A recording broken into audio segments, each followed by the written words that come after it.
نحمده ونصلي على رسوله الكريم اما بعد فاعوذ باللہ من الشیطان الرجیم بسم اللہ الرحمن الرحیم السلام علیکم ورحمۃ اللہ وبرکاتہ۔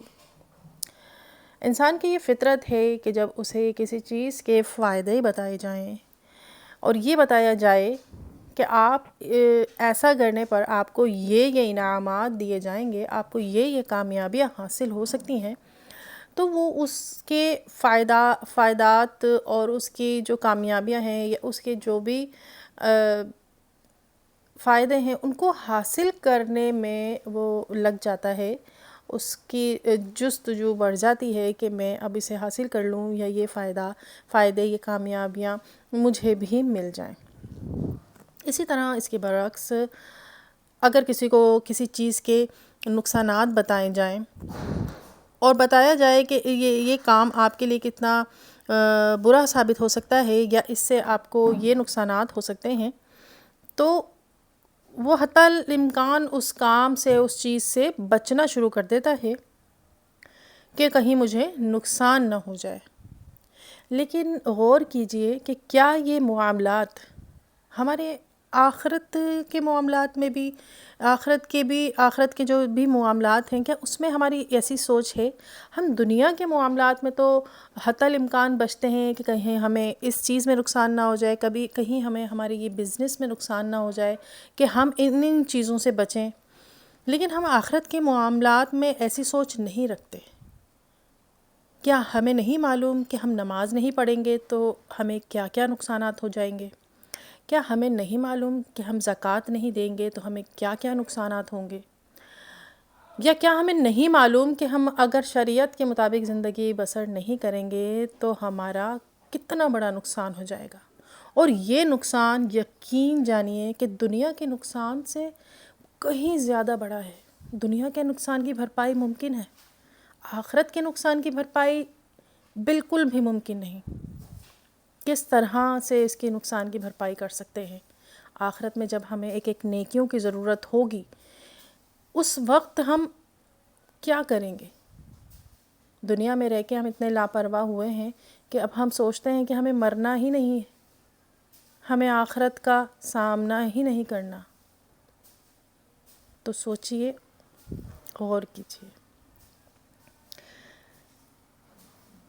دوزخ کے بیان کے بارے میں آج ہم جانیں گے، اور انشاءاللہ اللہ کریم سے دعا ہے کہ اللہ پاک ہمیں اس سے بچنے کی توفیق دے، اس سے بچنے کا ذہن دے، اور یہ ہمارا جو نقصان ہو سکتا ہے اس سے بچنے کی ہمارا ذہن بنا دے اللہ پاک۔ اللہ تعالیٰ نے گناہ گاروں، نافرمانوں اور سرکشوں کے عذاب و سزا کے لیے بھی ایک جگہ بنائی ہے جس کا نام جہنم یا دوزخ ہے۔ دیکھیے یہاں کیا ذکر ہوا ہے کہ نافرمانوں، گناہ گاروں، سرکشوں کے لیے۔ تو نافرمان کون ہوتے ہیں؟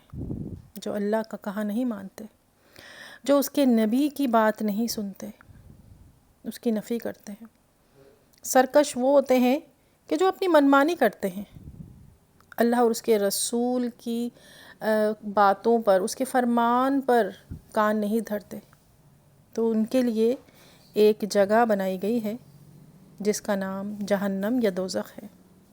یہ ایک ایسا مکان ہے کہ اس قہار و جبار کے جلال و قہر کا مظہر ہے۔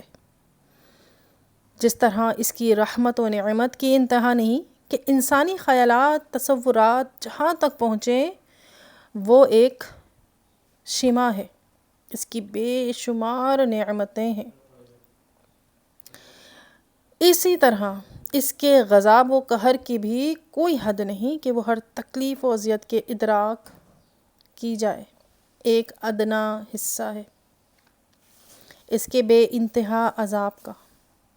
چنانچہ جہنم میں تمام قسم کی اذیت دہ طرح طرح کے ایسے عذاب مہیا کیے جائیں گے کہ جن کے تصور سے ہی رونگٹے کھڑے ہوتے ہیں اور حواس گم ہو جاتے ہیں۔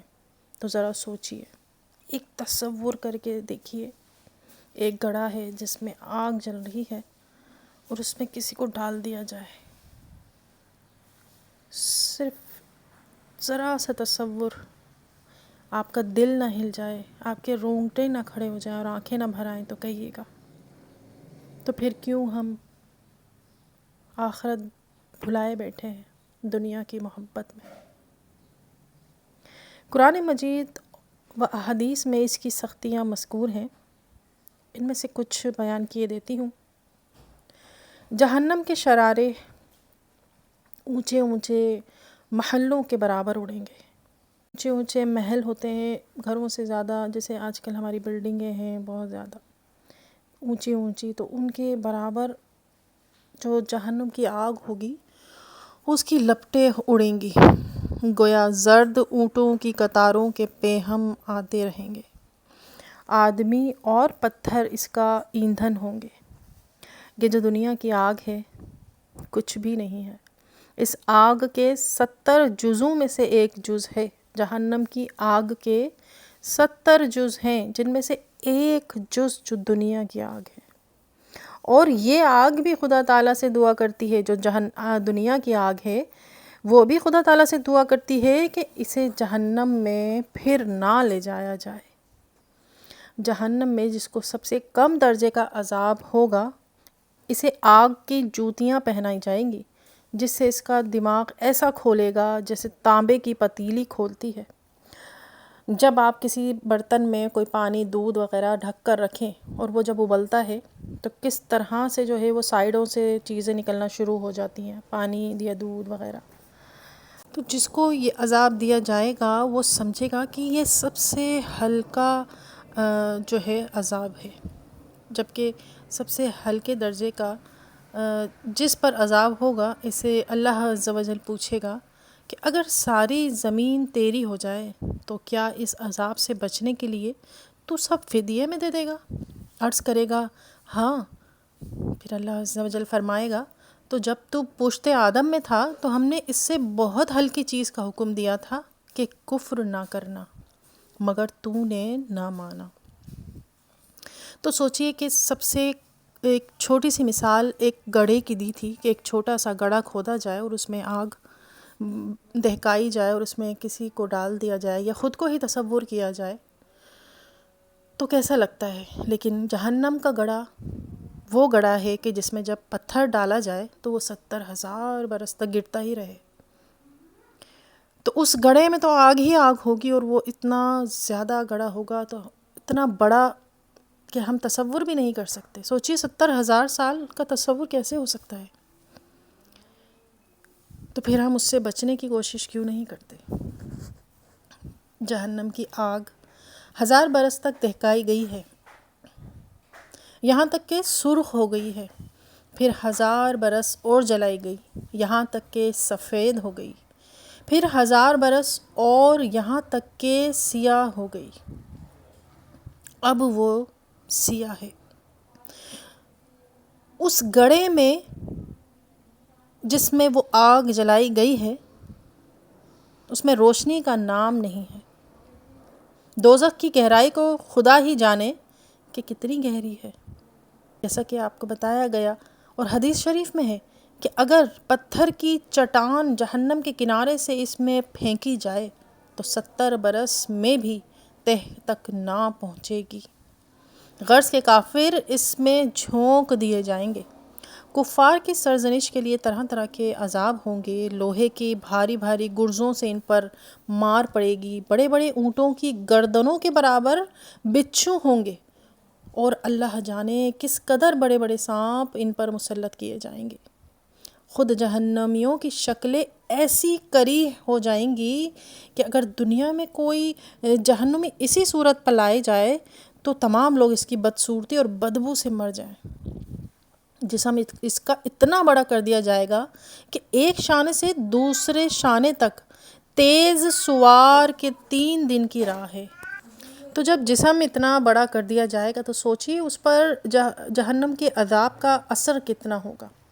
پھر آخر میں ان کافروں کے لیے یہ ہوگا کہ ان کے قد کے برابر آگ کے صندوق بھی اسے بند کریں گے، پھر اس میں آگ بھڑکائیں گے اور آگ کا تالا لگایا جائے گا، پھر یہ صندوق آگ کے دوسرے صندوق میں رکھا جائے گا اور دونوں کے درمیان آگ جلائی جائے گی۔ اس طرح یہ صندوق ایک اور صندوق میں رکھ دیا جائے گا اور آگ جلا کر لوہے کا قفل یعنی تالا اس میں لگا دیا جائے گا، اور اب ہر کافر یہ سمجھے گا کہ اس کے سوا اب کوئی عذاب میں نہ رہا، اور اب یہ عذاب بالائے عذاب ہے، یعنی کہ یہ سب سے زیادہ عذاب جو دیا جا رہا ہے بس یہ مجھے ہی دیا جا رہا ہے اور کسی کو نہیں دیا جا رہا، اور اب ہمیشہ کے لیے ہے۔